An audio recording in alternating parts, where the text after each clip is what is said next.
Euzu billahi mineşşeytanirracim. Bismillahirrahmanirrahim.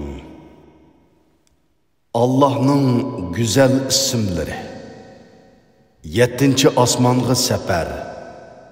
Abdori Muhammed Yusuf. Tahriri Ataullah Said. Korrektori A. Akhun. Loyihaligüchi A. Akhun. 2021 12 ay. 1. neşri. İslami Eserler Neşriyatı neşir kıldı. İstanbul, Türkiye. Allah'ın güzel isimleri var. Şuna sizler Allah'ını şu isimler bilen çağırınlar. A'raf 80. ayet.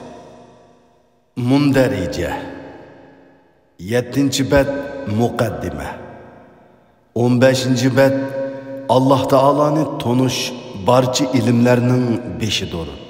22. bet akıl Allah Teala'yı başlaydı. 27. bet akılın rolü. 31. bet akıl Allah Teala'nı tonuşunun kuralı. 34. bet tasadibilik. 38. bet tabiat. 42. bet Allah Teala'nın isim sübetleri. 46. bet Allah Teala'nın isim sübetlerini bilişinin zörürlüğü. 51. bet Allah Teala'nın isim sübetlerini bilişinin faydaları. 62. bet Allah Teala'nın isim sübetlerinin güzelliği. 64. bet Allah Teala'nın isim sübetleri bilen dua kılış. 67. bet İsmi Azam Allah Teala'nın güzel isimleri.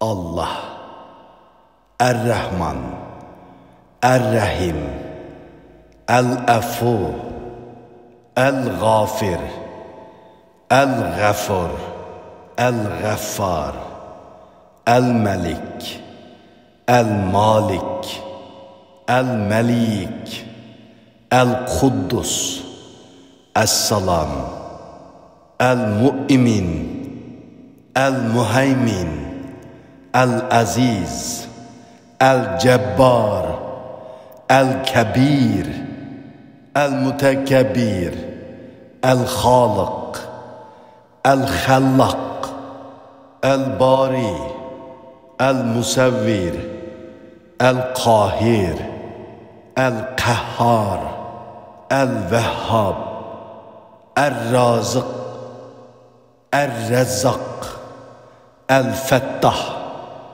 El-Alim, El-Alim, El-Allam, El-Qabiz, El-Basit, El-Sami, El-Basir, El-Latif, El-Khabir, El-Halim, El-Azim, El-Shakir, El-Shakur, El-Ali, El-A'la, El-Muta'al, El-Hafiz, El-Muqit, El-Hasib, El-Karim, El-Akram, El-Raqib, El-Qarib, El-Mujib, El-Wasi, El-Hakim, El-Hakam,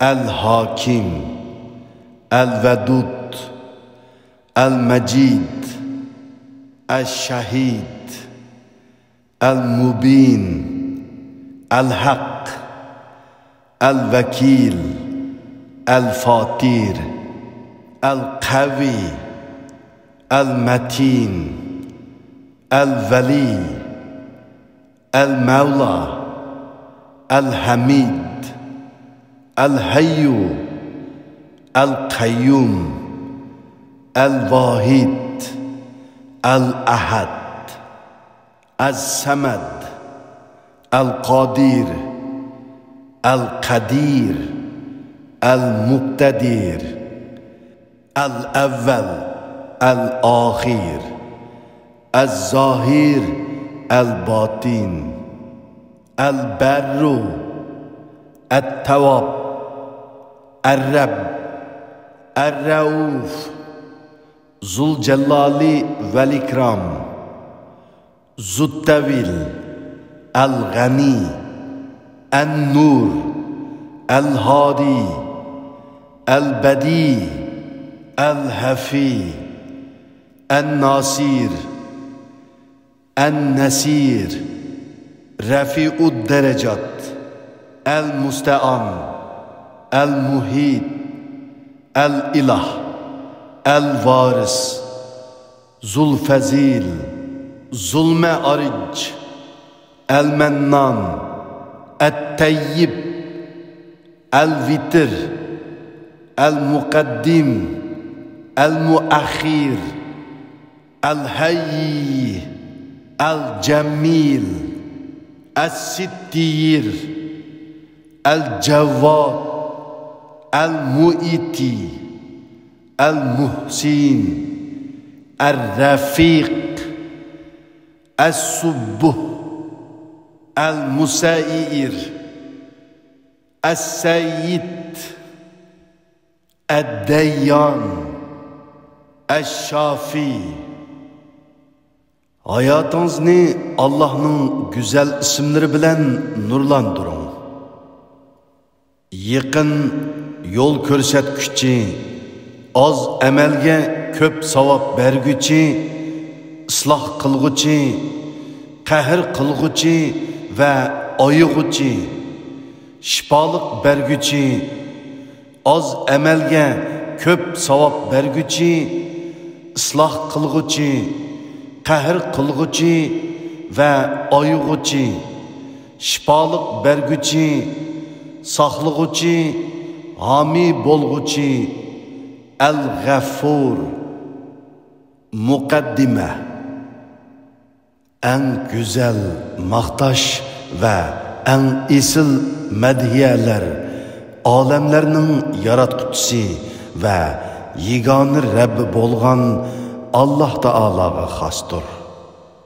Allah Teala'ni çin kalbimden medhiyeleymen ve onunla şükür kılıman. Haq dinni bizlerge yetkizgen suyumluk peygamberimiz Hazreti Muhammed aleyhisselamga durud, dua ve salam yollayman. Onun aile tavabatlarına, sahabelerine ve ta kıyametkiçe onun yolunda mangan müminlerge işkili alemde amallık tileymen. Çin işinmen ki kalbi Allah Teala'ga bağlangan, onun rahmetini ümit kılıp azabıdın ezer eyligen, Allah Teala'nın özünü ve barlık emellerini küzütüp turduğallıkını bir lahzımı isinden çıkarmıgan halda hayatlık kaynımıga dadıl kadem baskan kişiler en bəxtlik kişilerdir. Şeksiz ki bəxtlik hayatının sırrı Allah Teala'nı tonuş ve onunla yürekten bağlanıştır. Barça gemkinlik, korkunuş, qiyinchilik, vesvese, çaresizlik qatarlıqlarının hemmisi yeterlik sebeplerini qilish bilan birga Allah Teala'ga yüzleniş ve onunla tayinip yardım tileş bilan hal boludu. Şuna Allah'ını tapqanlar nimini yo'qotibdi? Allah'ını tapamaganlar nimige erişibdi deyildi. Dünyanın huzur halavati Allah Teala'ga bağlanış bilen, ahiretinin lezzeti Allah Teala'nın inamı bilen boludu. Biz Allah Teala'ga intayin bek muhtajımız. Bizning Allah Teala'ga bolgan ihtiyacımız canlıqlarning havaga, biliqlarning suvi bolgan ihtiyacıga o'xshaydi. Vaba, tabiiy ofat, mustamlika, urush degandek baxtsizliklar davomlashayotgan bo'libmi aziz xalqimizning beshiga taqat qilg'usiz darajada eg'ir javr zulm kelgan mushu zamonda Alloh taoloni tonish, uning yo'liga kirish, uningga yurakdan bog'lanish, uning bilan birga bo'lish va uning ko'rsatmasi bo'yicha ish qilish orqali ezilgan dillarga tasalli, so'lg'in chiroylarga tabassum, dardlarga davo, qiyinchiliklarga chiqish yo'li izlash har bir aqlli mu'minning tanlashi deb o'ylayman. Chunki Alloh taolo bizga jon to'mirimizdanmi yaqindir. U bizning dardimizni tingshaydi, munojotimizni anglaydi, duolarimizni qabul qiladi. Bizga eng zarur bo'lgani Alloh taologa yaqin bo'lishdir. Chunki uningga yaqin bo'lganlar murodiga yetgan. Alloh taolo o'z vaqtida payg'ambarlarni va mu'minlarni vahshiy zolimlarning zulmidan qutuldirgan. Nuh alayhissalomni to'pon balosidan qutqizgan. İbrahim alayhissalomni o'tni ko'yishdan saqlagan. Yunus alayhissalomni kitning qornidan saq chiqargan. Musa alayhissalomni dengizda g'arq bo'lishdan saqlagan. İsa alayhissalomni Yahudilarning suiqasdlaridan saqlagan. Payg'ambarimiz Hazreti Muhammad alayhissalomni barliq islom dushmanlarining suiqasdlaridan saqlagan. Müminler öz diniga sodiq bo'lgan. Uni hayotining barcha sohalarida to'liq yashatgan zamonlarda ularni dushmanlarining xirislaridan saqlagan va qo'g'digan zotdir. Zamonimiz dal Alloh taologa va uning diniga qaytish zamonidir. İman aytqanlarning Allohni yod etganda va nozil qilingan haqiqat, Qur'on oyatlarini anglaganda dillari eriydigan vaqt yetib kelmadimi? Bu asar orqali avval o'zimni, ondan o'qirmanlarimni Alloh taologa boshlashni, uni yaqindan tanishni, uning go'zal ismlarini va sifatlarini birlikda o'rganishni maqsad qildim. Chunki Allohsiz hayot jahannamdir degandek, Alloh taoloni tanimay yashagan hayot iztirobliq va azobliq hayotdir. Alloh taoloning ism sifatlarini bilmaslik bo'lsa, bayovonda gangirab yurganga o'xshaydi. İnsanning eng ma'nilik va eng go'zal vaqti uning zikr bilan yoki duo bilan yoki ibodat bilan yoki shukr bilan yoki Alloh taoloning toatida ekanligini his qilgan holda dunyolik ishlardan biror ish bilan yoki biror musulmonning hojatini ravo qilish bilan va yoki xalqining xizmatini qilish bilan o'tkazgan vaqtidir. Chunki qalbda ma'naviyat tarafdan bir bo'shliq bo'lib, insonlar u bo'shliqni to'ldirish va ko'nglini tindirish uchun har xil ishlarni va o'yin kulkilarni qilib boqadi. Ammo ular uni qat'iy to'ldira olmaydi. Chunki u bo'shliqni Alloh taolo bilan birga bo'lishdan boshqa hech qanday narsa to'ldira olmaydi. Ko'ngil Alloh bilanla huzurini topadi. Bilinglarki, dillar Allohni yod etish bilan aram topadi. Alloh taolo bilan bo'lish odamni bu dunyoning tugumas iztiroblaridan jiroq qiladi. Siz Alloh taolo bilan bo'lgan chog'laringizda xushalligingiz oshidi, qalbingiz tinchlanadi, o'zingizni baxtli his qilasiz, tuyg'ularingiz rohatlanadi. Bu Peygamber aleyhisselam Allah'ның 99 ismi var. Kimiki ularını sanısa cennetke kirdu dep körsetken. Köp sanlık ölümalar Allah Taala'nın isimleri hakkında kelgen sahih hadislerge asaslanıp Allah Taala'nın isimleri 99 isim bilen çekilinip kalmaydı. Belki onun çeki yok dep qaraydı. Şuna ularının arasında Allah Taala'nın isimlerinin sani hakkında o'xshash bo'lmagan qarashlar mevcut. Bu sebepten bir ölümanın toplaganları yeni bir ölümanın toplaganlarından farklı bolgan. Mesela Allame Muhammed Ratib Nablisi mezkur esride Allah Taala'nın Kur'an-ı Kerim ve sahih hadislerde kelgen isimlerden yüzünü. Allame Selman Evde 117'ni bayan kılgan.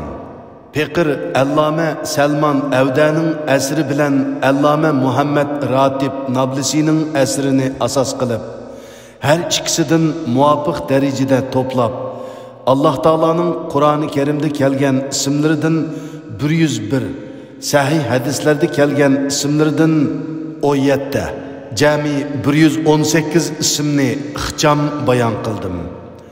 Bu isimlarning mutlaq köp kısmı mezkur iki muallif birlikki kelgen isimlardan bo'ldi. İsimlarni sharhiylashda boshqa manbalardan mu foydalandim. Asarning oxirgi hayotingizni Allohning go'zal isimlari bilan nurlantiring degan qismini umuman Ali ibn Jabir al-Fayfining nomliq asridan o'zlashtirib oldim. Özümni Allah Taala'nın en zor iltifatıga ve sansız yardımıga erişken biri dep bilemen. Çünkü men Allah Taala'nın yardım kılıdığanlıqıga çin işendim. Çoğun kiçik barlık hacetlerimni Allah'tan uyalmay, tartınmay tileşni adet kılıp aldım. Ey Rabbim, men barcha g'amlardan jiroq bo'lib senin ulug' diningga xizmat qilishning g'amini qilay. Yuragimdagi mushu o'tni qat'iy o'chirmagin. Sen mening hojatlarimni ravo qilgin. Meni barliq g'amlarimdan xalos qilgin. Ko'nglimni xotirjam, dilimni yo'riq qilgin deb duo qilishni o'rganib oldim. Bundaq duo qilish to'g'ri mu yoki Allah Taala bilan savdolaşqandek bo'lib qolamdi, buni bilmadim. Ammo foydasini intayin ko'p ko'rdim. O'ltirsam, qopsam, hatto uxlash oldidimi barcha xiyolim o'zim bir qo'lliq ustida ishlayotgan mavzu yoki izlanayotgan masala ustida bo'ladi. Uyning ishlari bilan ancha korim bo'lmay qoladi. Şuna ba'zida ayolim menga siz o'zingizning dunyosida tenha yashayapsiz deb qo'ydi. Chunki oilaning g'amini yeyish, savdo setiq ishlarini qilish, bolalarning darslarini tekshirish, o'rganishlarini qildirish qatorliq ishlarning hammasi ashu fidokor hayot sherikimning ustiga yuklanib qolgan bo'lib, bu mening kamchilikim. Çünkü bu adillik emas. Şu münasebet bilen aşu vafadar hayat şerikimge zor ten saqlıqı ve ikili alemlik baxit saadet tileymen. Hem de bu emgekimnin ecrini bir Allah'tanla tileymen. Savabını bolsa capakeş hayat şerikimge hediye kılmen. Çünkü mening barliq muvaffaqiyatlarimda uning hassisi bor. Janobi Allah Taolodan bu oddiy emgikimni o'z dargohida qabul qilishini va uni musulmon xalqim uchun manfaatlik ilmlar qatoridan qilib berishini tovanchilik bilan tilayman. Muhammed Yusuf Hicriye'nin 1443 yılı 16. Muharrem.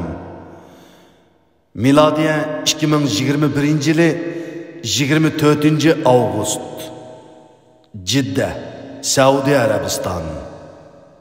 Mikrofon aldıda Qaraxan.